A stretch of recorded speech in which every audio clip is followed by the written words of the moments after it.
1857 भारत की मिट्टी में एक ऐसी चिंगारी भड़की जिसने इतिहास की दिशा बदल दी। ये सिर्फ एक विद्रोह नहीं था, ये था एक आक्रोश, एक पुकार, आजादी की पहली जंग। ब्रिटिश ईस्ट इंडिया कंपनी धीरे धीरे भारत के हर कोने में अपनी जड़ें जमा रही थी। राजाओं की सत्ता छीनी जा रही थी, किसानों से जमीन और आम लोगों से उनकी पहचान। डॉक्ट्रिन ऑफ लैप्स, एक ऐसी नीति जिसने कई रियासतों को निगल लिया।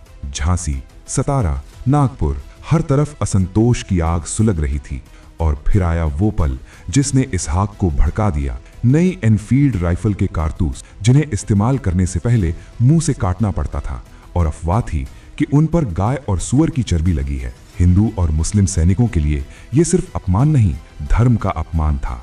29 मार्च 1857 एक सैनिक जिसका नाम था मंगल पांडे, उसने विद्रोह की पहली गोली चलाई। यह एक संकेत था, और फिर मेरठ से लेकर दिल्ली तक आग फैल गई। 10 मई 1857 मेरठ में सैनिकों ने विद्रोह कर दिया। अंग्रेज अधिकारियों पर हमला, जेल तोड़ दी गई और आजादी की पहली गूंज सुनाई दी। विद्रोही दिल्ली पहुंचे और बुजुर्ग बादशाह बहादुर शाह जफर को भारत का सम्राट घोषित किया गया। दिल्ली अब विद्रोह का केंद्र बन चुका था। झांसी की रानी लक्ष्मीबाई, एक वीर योद्धा जिसने अंग्रेजों को चुनौती दी, घोड़े पर बैठकर तलवार हाथ में लिए वो बन गई आजादी की सबसे बड़ी प्रतीक। कानपुर में नाना साहिब ने मोर्चा संभाला। लखनऊ में बेगम हजरत महल ने अंग्रेजों के खिलाफ बिगुल फूंका। हर कोने में, हर दिल में बस एक ही आवाज थी, आजादी। लेकिन ब्रिटिश साम्राज्य इतना कमजोर नहीं था। उन्होंने पूरी ताकत से जवाब दिया। नई सेना, नई रणनीति और निर्दयता।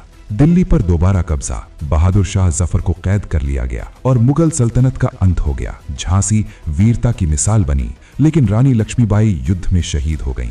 धीरे धीरे विद्रोह को कुचल दिया गया। 1858 ब्रिटिश ईस्ट इंडिया कंपनी का शासन खत्म हुआ और भारत सीधे ब्रिटिश क्राउन के अधीन आ गया। लेकिन 1857 की ये जंग हार कर भी जीत गई। इसने एक बीज बो दिया, एक ऐसा बीज जो आगे चलकर आजादी का वट वृक्ष बना। ये थी भारत की पहली आजादी की लड़ाई, एक ऐसी कहानी जिसे कभी भुलाया नहीं जा सकता। अगर वीडियो पसंद आया हो तो वीडियो को लाइक करें और ऐसी ही वीडियो देखने के लिए चैनल को सब्सक्राइब करें।